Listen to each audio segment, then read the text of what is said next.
सटी सुधी सुधीर श्रद्धालु प्रबुद्ध मैथिल और मैथिलानी अपने तमाम आबाल वृद्ध के मिथिला टीवी में हार्दिक अभिनंदन अछि। अपने सब देख रहल छी मिथिला टीवी। निवेदन जे अपने अपना मोबाइल से मिथिला टीवी के यूट्यूब पर सब्सक्राइब क लेल जाओ, अन्यथा बाट घाट क्यों कतौ अपनों के कह देत जे अपने के हम मिथिला टीवी पर देखने छी, तो अपने के पूछा नहीं पड़त कतो।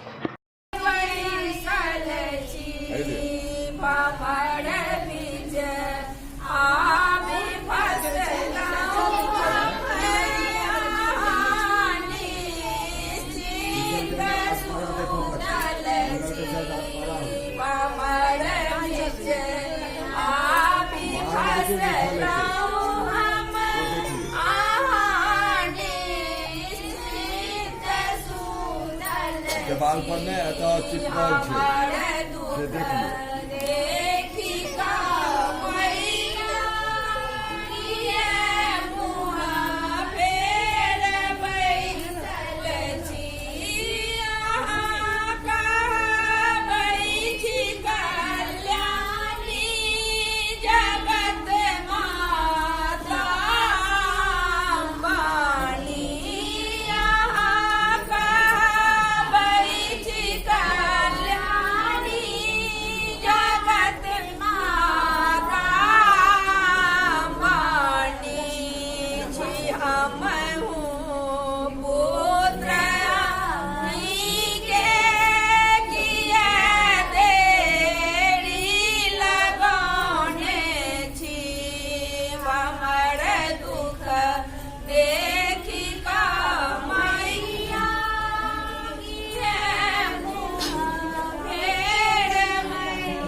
मैडम, सबसे पहले अपन एक छोट परिचय दियो जेमे कि अपन नाम, अपन सासुर और अपन नैहर के नाम बतेबे।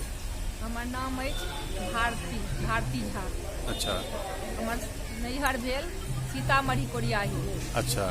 सासुर है मधुबनी बाबूबड़ी बेला। अच्छा।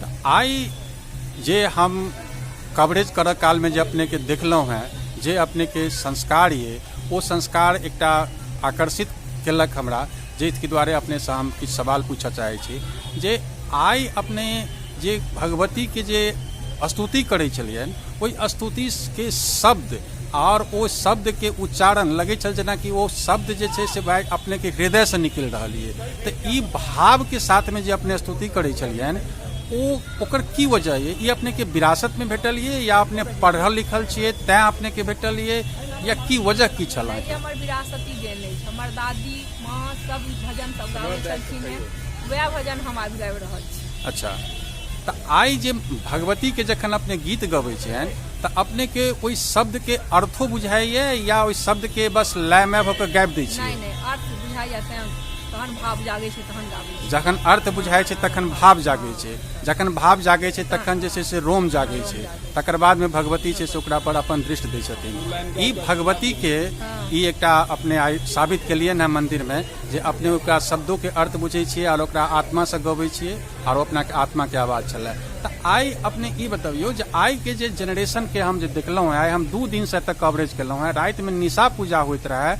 इवन जन पंडित जी एहिठाम कहलखिन मैथिलानी सबके कि जे आब एहिठाम अहाँ सब गीत गबियौ, तऽ ओहिठाम जे 10-20 टा मैथिलानी रहथिन हुनका सबके साहस नहीं जुटा पेलखिन या जुटाओ पेलखिन तऽ ओ आकर्षित या ओ आकर्षण नहीं रहन, ओ भाव नहीं रहन, ओ चीज नहीं रहन। तऽ ई आखिर किया केना भऽ रहल है? आइ काल्हि के नया जेनरेशन जे छै एहि पर ज्यादा विशेष ध्यान नहीं दै छथिन। तऽ ई अहाँ सबके जिम्मेवारी नहीं है जे अपना नेक्स्ट जनरेशन के हम तऽ दिए? जिम्मेदारी अछि जी, मगर बच्चा की छै, हम सब बहुत ज्यादा समय जे छै से गाँव से गुजारने छी जी। आब हमर सबके बच्चा जे छै से जन्मे दिल्ली से भेल छै जी, तऽ ओ परिवार कतऽ के जे परवरिश भेल छै ओकर माहौल तऽ एबे न करतै। कतबो सब ओकर आब जे हमर बच्चा के हम सब बुझै छियै छिट्टा, हमर बेटा के कहबै छिट्टा की होइ छै नहीं बुझै छै। तऽ जखन स्तुति के बात होय, जखन कोनो एहन कल्चरल बात होय, तै ठामन नहीं छै एकर जरूरत कि जे ओहि बच्चा के ओकरा बहुत जरूरत छै। तऽ एकरा केना कैल जाय? एक लेल अहाँ कोनो सुझाव दऽ सकै छी जे की कैल जाय जे एकर भऽ सकै छै? नहीं, एले बच्चा के जे छै से कहऽ पड़त, माने सिखबऽ पड़त बच्चा सबके जे बच्चा हमर सबके ई अछि गाना अछि, कल्चर अछि, एहन हमर सबके अछि जहाँ की करू, मैथिली में गाउ, हिंदी बाजू, मगर मातृभाषा सबसे अपन मैथिली भाषा जे छै ओकर अहाँ कंटिन्यू राखू। जी जी, जेना हम अपन घर में हम सब मैथिलीए में बात करै छी। जी, तऽ आइ जे एहिठमन जे मैथिलानी सब अबै छथिन, ओ मैथिलानी सबके जखन हम पूछलियै ने जे खोइछ ककरा कहै छै, खोइछ कए प्रकार के होइ छै, तऽ संभवतः केओ नहीं बतालत, सही उत्तर केओ नहीं बतेलत। केओ कहले 2 प्रकार के, केओ कहले हमरा नहीं बुझल है। तऽ इहो एकटा देख रहल छी जे संस्कृति के जे छै से विलुप्त भऽ रहल है। खोइछ अपन सबके जे छै ने, जेना कि अपना सबके शुरू से जेना बेटी के विवाह भेल, जहन सासुर जाइया तऽ ओठाम खोइछ पहिले देल जाइ छै बेटी के, मने एतऽ से भरि कऽ जाइ छी, ओतौ भरल, ओतौ से आबै छै तऽ भरि कऽ आबै छै कि जे नहीं मने नैरा में भरल छी, ससुरो में भरल रहे, गोद भरल रहे। खोइछ के बहुत महत्व छै हमरा जी। तऽ आइ जे भगवती के जे अपने सब खोइछ भरलियन है, तऽ ओहि खोइछ भरला के बाद में भगवती से किछु मंगबो केलियन है? हाँ, मांगे छियन, सुहाग बनल रहे, धिया पुता आनंद रहे, सुखी परिवार रहे, सुख शांति रहे, समस्त सब आनंद रहे, सब परिवार आनंद रहे। फिर पिछला साल के बाद में अहू साल मंगलियन, तो की पिछला साल जे मंगलियन से बेर पूरा भ गेल? हाँ, भेल, पूरा भेल। तो ई कहिया तक मांगैत रहबन? ई मांग के प्रथा खत्म नहीं हेतै? हाँ, देखियो मांगबन किनका से, उनके से मांग सकै छै और केकरा से मांगबै? हम तो माए से मांगे छन, तो जगत माता छथिन ने, उनके से सब मांगतन ने, और केकरा से मांगतन? वो तो जगत जननी छथिन। बिल्कुल। आइ एतऽ आबि कऽ अपने के आइ केहन लागि रहल है? बहुत आनंद लागैया, बहुत नीक लागल। कतेक साल से एहिठाम अबै छियै? हम आब करीब अहाँ के 18-19 साल, 20 साल करीब। आइ 20 साल के बाद आइ जे परिवर्तन किछु देखऽ में आयल? परिवर्तन तो बहुत छै, एतऽ तऽ बहुत पॉपुलेशनो कम भऽ रहल छै, पहिले वाला माहौल नहीं छै जे आइ से 18 साल पहले रहे, से में बहुत परिवर्तन छै जी, बहुत परिवर्तन।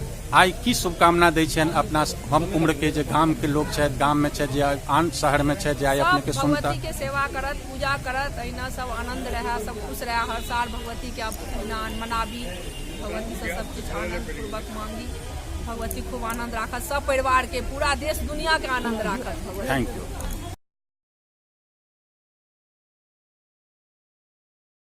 हे प्रत्यक्षदर्शी, जँ अपने के ई वीडियो नीक लागल तऽ तत्क्षण सब्सक्राइब करू।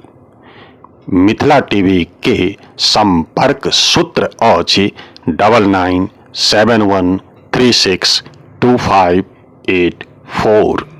पता अछि www.mithilatv.wordpress.com।